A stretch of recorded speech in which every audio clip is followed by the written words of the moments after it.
FIA cyber crime कहलाते थे, उसके अफसरान के खिलाफ ये दूसरा मुकदमा हुआ है। मजमूई तौर पर 21 अफसरान को नामजद किया जा चुका है। इस मरतबा जो नामजद किया गया है, जो मरकजी उसमें हैं, वो शहजाद हैदर, जो कि एडिशनल डायरेक्टर रावलपिंडी भी रहे और एडिशनल डायरेक्टर कराची भी रहे NCCI में, और उनके खिलाफ मुकदमा होना किसी हद तक ये है कि भाई इसमें और भी अफसरान के खिलाफ मुकदमात होंगे, जिसमें जो इत्तलात आ रही हैं वो ये आ रही हैं कि जो national cyber crime investigation agency Multan, Faisalabad और कराची के वो अफसरान जो कि इलीगल कॉल सेंटर्स या इलीगल जो साइबर क्राइम की एक्टिविटीज़ की पुष्पनाही करते रहे हैं। आमिर नवाज जो है कराची में शहजाद हैदर के मोतमद ख़ास के तौर पे काम करते रहे हैं, डिप्टी डायरेक्टर के तौर पे, और उन्होंने कराची में जो कॉल सेंटर्स का हम माजी में अपने कई प्रोग्राम करते रहे हैं कि एक तकरीबन 3 सालों के दौरान 2022 के बाद एंड ऑफ 2022 से जो शुरू हुआ, कराची में एक कॉल सेंटर्स का एक नया इलीगल कॉल सेंटर्स हैं, उनकी एक वेव आई। इवन के पंजाब में जो काम कर रहे हैं कॉल सेंटर्स, उन्होंने अपने पूरे सेंटर्स उठा के इधर ले आए अपने स्टाफ के साथ। वो 6 महीने यहाँ काम करते थे, फिर चले जाते थे। तो ये बहुत बड़ा नेटवर्क है। नाज़रीन, NCCIA यानी national cyber crime investigation agency, जिसका काम था साइबर क्राइम की रोकथाम करना, इसके मुतअद्दिद अफसरान पाकिस्तान भर से, पाकिस्तान के तमाम बड़े शहरों में किस तरह से गैर कानूनी कॉल सेंटर के नेटवर्क चला रहे थे। और जब ये कोई गैर कानूनी कॉल सेंटर पकड़ते थे तो उसके बाद जो चलाने वाले होते थे उनकी कई मुख्तलिफ जगहों पर जाकर डील की जाती थी और डील के जो पैसे हैं वो आपस में बांटे जाते थे। इसका जो है वो मुकदमा दर्ज किया गया है और 13 के करीब ये NCCI के अफसरान हैं जिनको इसमें जो है वो मेंशन किया गया है इस FIR में, मुकदमे में। इसकी मजीद क्या तफसीलात हैं, और NCCI जो कि बनाई ही साइबर क्राइम के रोकथाम के लिए थी, अभी कुछ माह ही हुए हैं, बल्कि शायद साल भी नहीं हुआ होगा, लेकिन शुरू से ही, यानी डकी भाई का आपको केस याद होगा, तब से लेके आज तक ये इतनी मुतनाज़ हो गई है। हमारे साथ आदिल जवाद साहब मौजूद है। आदिल भाई, एक और मुकदमा दर्ज हो गया है रावलपिंडी इस्लामाबाद में और 13 अफसरान जो है इसमें नामजद किए गए हैं।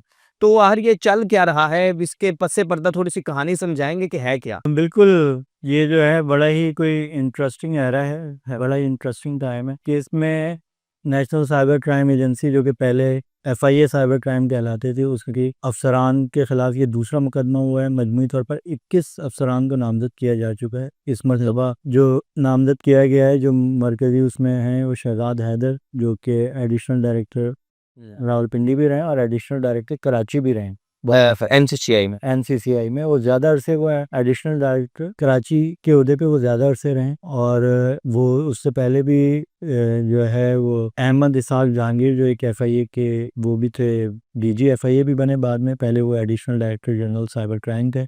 उनके इंतहाई करीबी आदमी समझे जाते थे, और उनके खिलाफ मुकदमा होना किसी हद तक ये है कि भाई इसमें और भी अफसरान के खिलाफ मुकदमात होंगे, जिसमें जो इत्तलात आ रही हैं वो ये आ रही हैं कि जो national cyber crime investigation agency Multan, Faisalabad और कराची के वो अफसरान जो कि इलीगल कॉल सेंटर्स या इलीगल जो साइबर क्राइम की एक्टिविटीज़ की पुष्पनाही करते रहे हैं, उसको उनसे बदते वसूल करते रहे हैं, उन्हें ऑर्गेनाइज क्राइम के नेटवर्क में चलाते रहे हैं, उनके खिलाफ ये कार्रवाइयाँ की जा रही हैं। ये सिलसिला आपको पता है कि डकी भाई वाले केस से शुरू हुआ था, लेकिन अब इसमें सूरत हाल ये है कि अब FIA के जो national cyber crime investigation agency के जो अफसरान हैं, वो अब पूरी तरह से जो है वो, यानी जो मेरी इत्तलात है, मुल्तान, कराची, फैसलाबाद, जहाँ पे भी जो अफसरान जो अभी तक इन मुकदमात में नामजद नहीं हुए जी, वो भी मंजर आम से गायब हैं।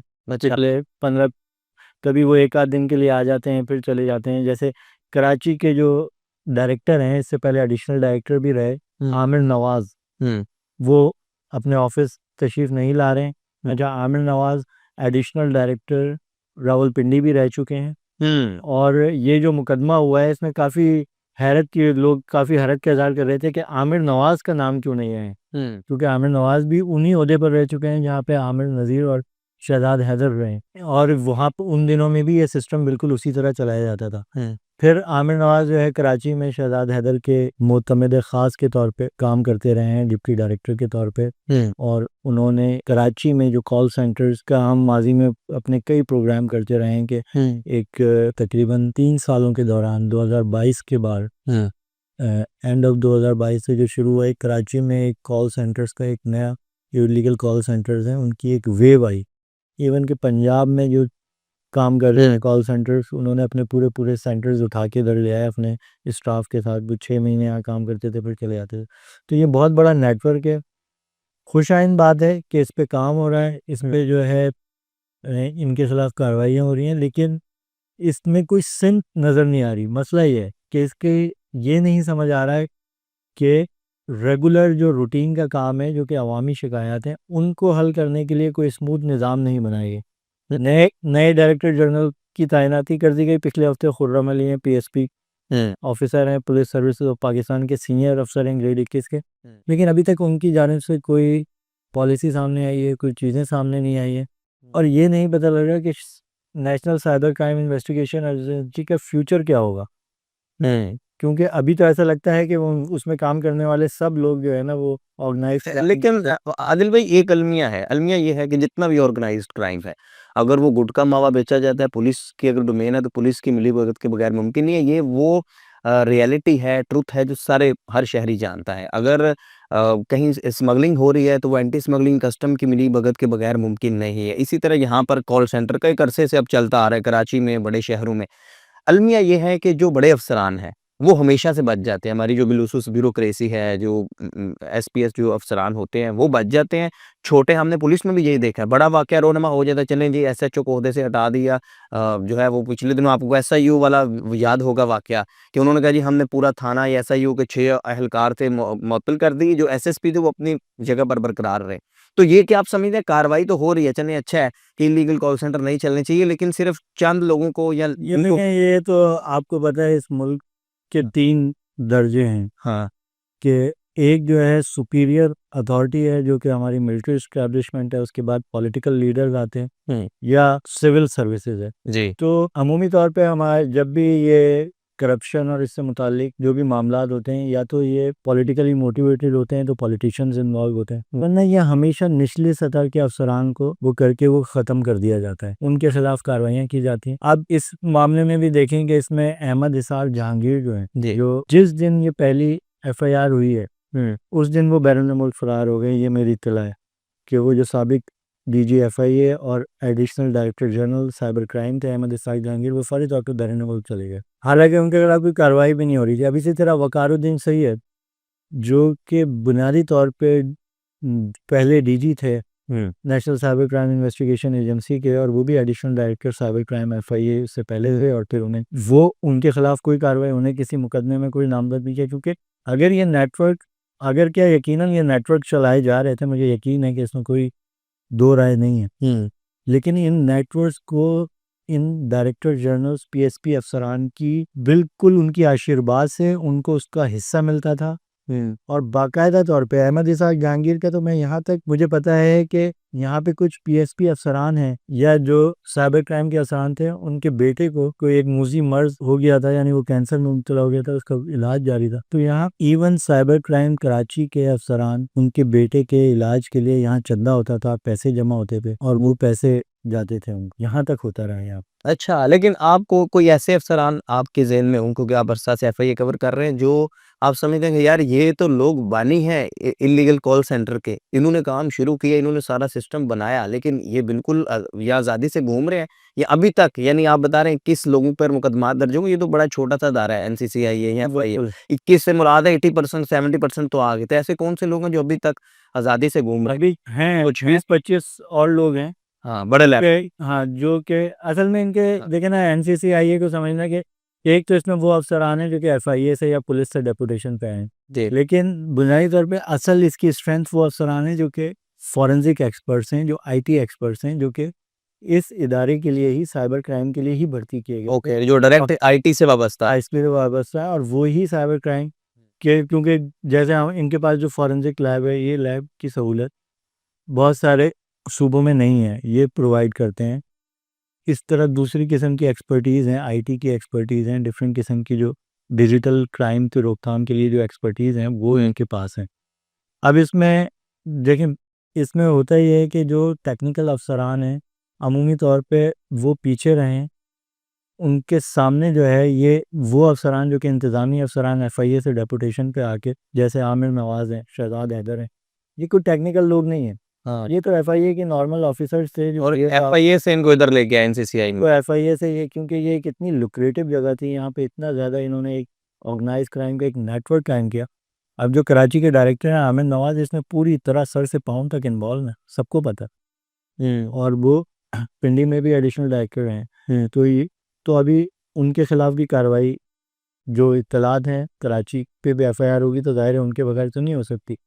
और शहजाद हैदर पे भी पहले वो रहे हैं यहाँ पे। शहजाद हैदर की वो आमिर नवाज पहले की टीम थे। को बड़ा आशीर्वाद तो होगा आमिर नवाज के ऊपर, या अब कोई ना कोई लेकिन होगा तो कब तक होगा। हाँ या शायद अब अक्रॉस द बोर्ड देखे ना, हाँ। दो तीन चीज़ें हैं। एक तो ये हम्म कि जो पीएसपी अफसरान जो इनकी सरपरस्ती करते रहे, जो बाकायदा उसमें हिस्सा लेते रहे, जिन्होंने इस नेटवर्क की बाकायदा अपना सरपरस्ती में इस ना ऑर्गेनाइज क्राइम के नेटवर्क को कायम किया, उन्हें एग्जोनरेट कर दिया गया, उन्हें बिल्कुल छेड़ा ही नहीं गया।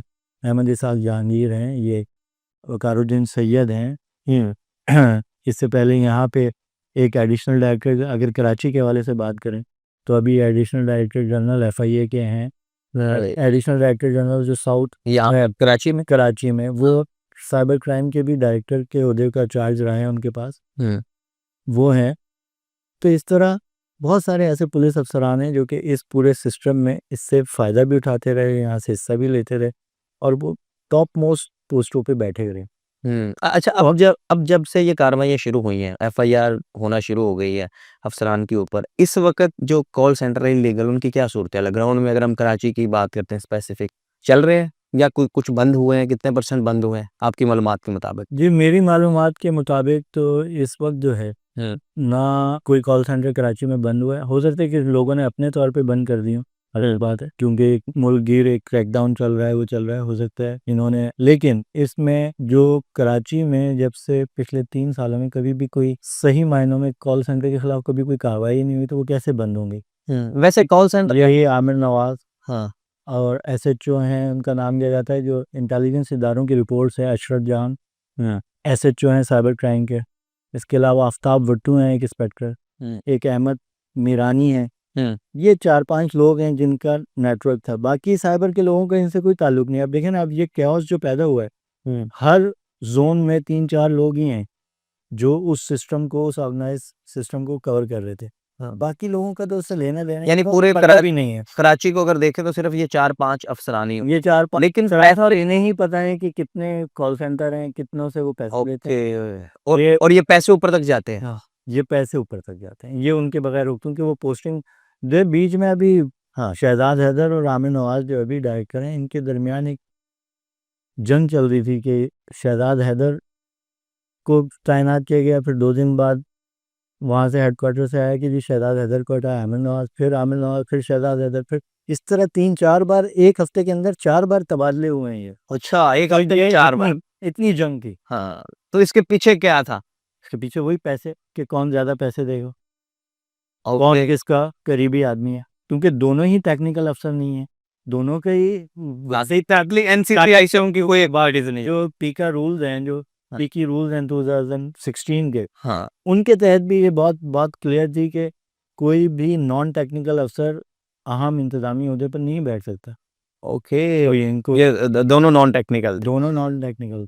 अच्छा, लेकिन अगर हम कराची, लाहौर, इस्लामाबाद, मुल्तान, फैसलाबाद का जायजा लें तो कॉल सेंटर कराची के बाद और किस शहर में सबसे ज़्यादा है? इसी तरह ऑर्गेनाइज्ड यानी बड़े लेवल पे?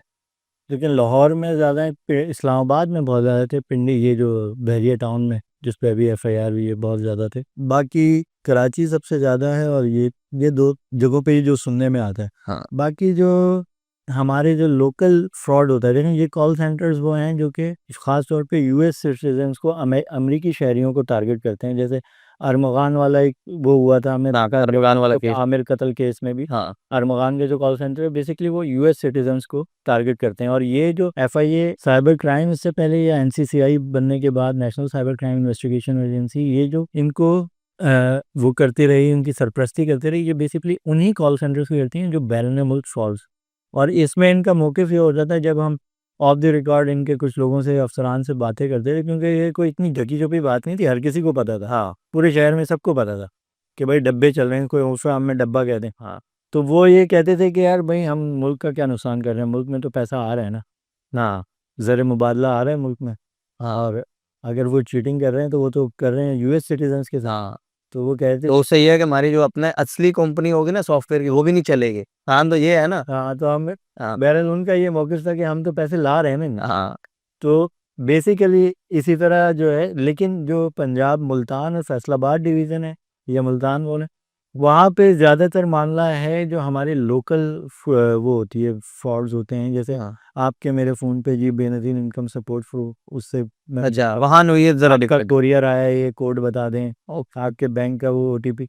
तो वो उस एरिया में होता है, वहाँ पे एक कम्युनिटी है, अच्छा, वहाँ वो कॉल कम्युनिटी सेंटर हो। ओड कम्युनिटी जिसे कहते हैं, उनके कुछ गाँव हैं, सैंक्चुअरीज़ हैं, वो दिन-रात वो इस 15-20 सालों में वो जो है वो चले गए हैं। कोई वो पहले गरीब लोग होते थे। ये ओल्ड वही तो नहीं जो खाना बदोश है?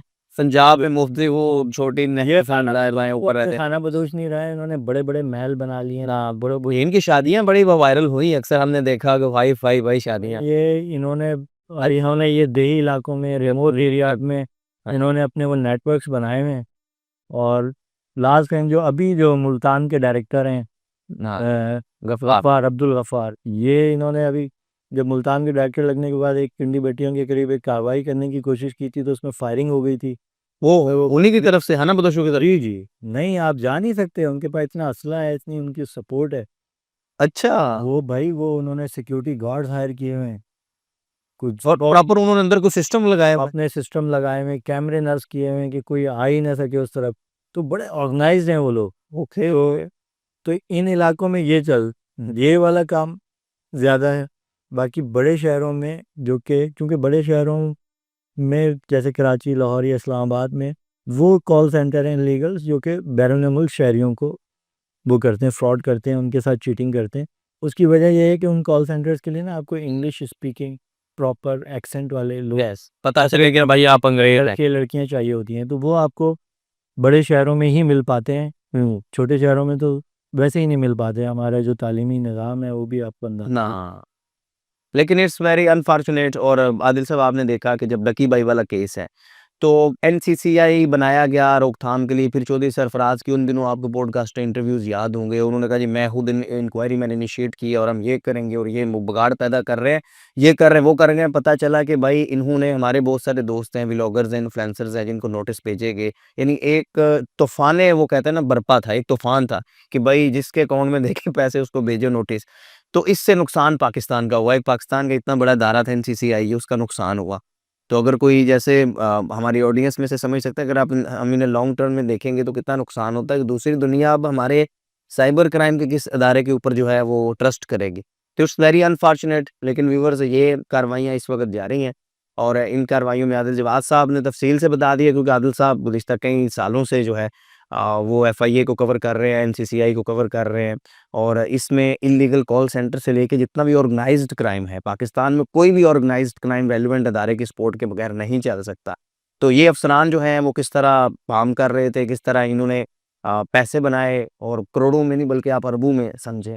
और अब ये कार्रवाई तो हो रही है, लेकिन इस कार्रवाई में क्या जो है वो छोटे अफसरान या एहलकारों पर ही कार्रवाई हो गई, या जो बड़े मगरमच्छ हैं, जो बड़ी मछलियाँ हैं, जैसे बता रहे थे आदिल साहब, वो कुछ ऐसे हैं जो पहले दिन से ही बाहर भाग चुके हैं। तो क्या उनके ऊपर भी हाथ डाला जाएगा या नहीं, ये एक सवालिया निशान है। डेली स्कूप टीवी इसी तरह आपको अपडेट रखेगा, जो भी अपडेट्स हुआ करेंगे। Please subscribe this YouTube channel. अपने फीडबैक से ज़रूर आगाह कीजिएगा। Thank you very much for watching.